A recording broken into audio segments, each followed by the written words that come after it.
Massachusetts. The name itself echoes with history. It's a place where the very foundations of America were laid. But with that history comes a darkness that seeps from the soil and stains the ancient cobblestone streets. This isn't just about textbooks and historical markers. This is about the raw, unfiltered energy left behind by centuries of struggle, tragedy, and intense emotion.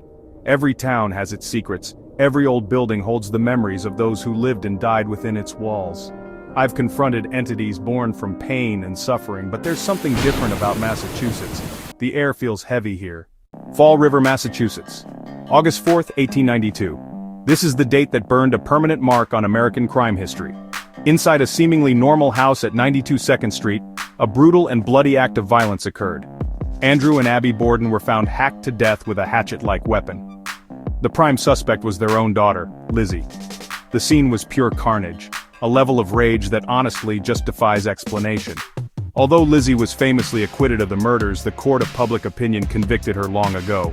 The house itself became a monument to this horrific, unsolved mystery. It's a place frozen in time, saturated with the energy of that fateful day. The moment you step over the threshold, you feel it. A heavy, oppressive atmosphere that clings to you like a shroud. People come searching for answers. The energy in this house is palpable. But now, it stands as a museum and a bed and breakfast, inviting the brave to spend a night within its haunted walls. Investigators and guests have documented a wide range of paranormal activity.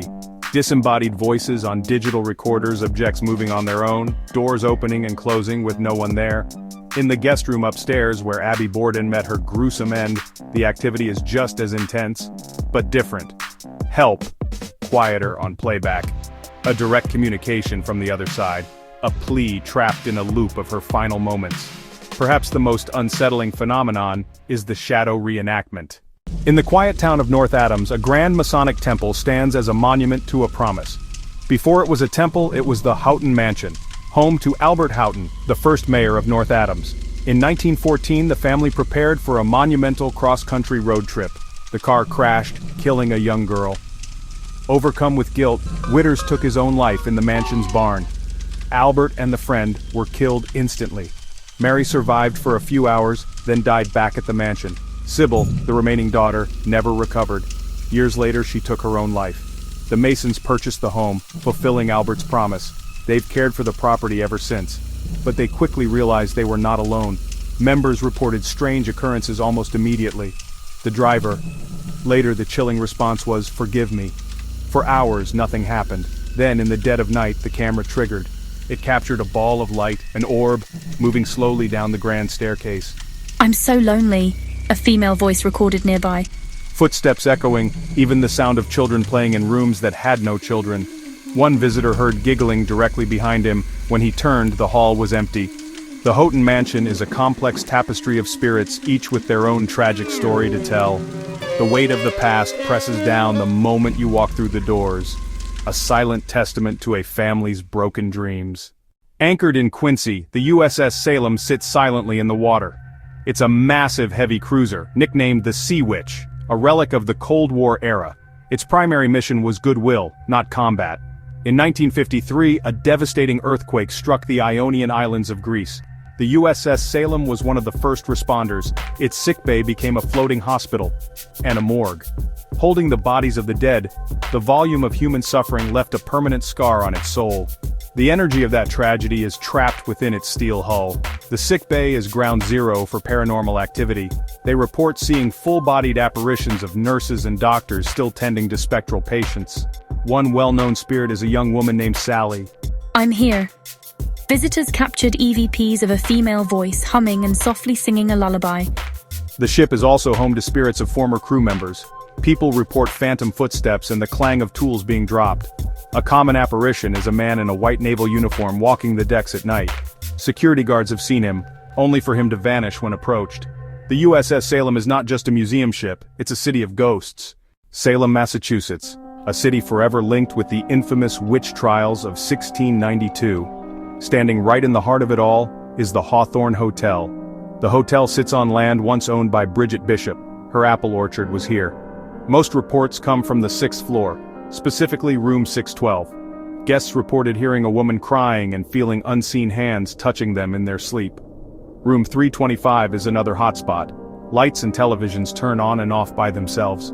The most unnerving, a baby crying when no infants were present. One couple woke to a baby's wail and checked out that night. The grand ballroom is known for ghostly activity. Staff reported figures in formal wear, like a spectral Gala 1 bartender closing late saw a man in a tuxedo at the far end of the bar. He turned and faded away. The Hawthorne Hotel is more than a place to stay, it's an intersection of worlds where Salem spirits check in, but never check out. They leave a mark that lingers long after checkout. Perched ominously on a hilltop overlooking the town of Danvers, the Gothic spires of the Danvers State Hospital once cast a long shadow of fear. Opened in 1878 with the intention of care, it descended into overcrowding and barbaric medical practices, lobotomies, electroshock therapy, hydrotherapy. It became a warehouse of human misery. A labyrinth of underground tunnels connected the campus. These subterranean corridors are said to be the most terrifying part of the property. Explorers and former staff reported disembodied screams, cries for help, and the rattling of unseen gurneys. Although most of the original hospital was demolished in 2007, part of the Kirkbride was preserved and incorporated into new construction. Residents reported whispers in empty rooms, shadowy figures darting down hallways, and an overwhelming feeling of being watched.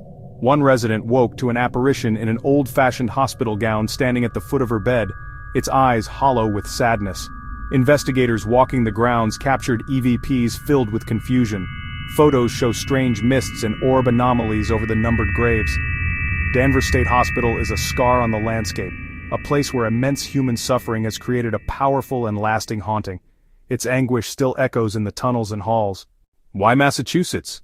Why is this one state such a powerful magnet for paranormal energy? The answer lies buried in its very soil.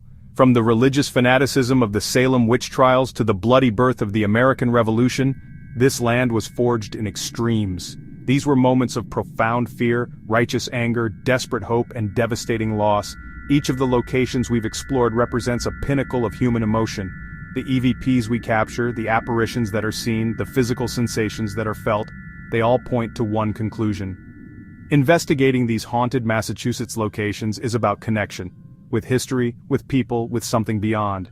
It's about trying to understand the great mystery of what lies beyond the veil of death. The spirits of Massachusetts offer a chilling, compelling glimpse into that mystery. They remind us that the past is never truly gone.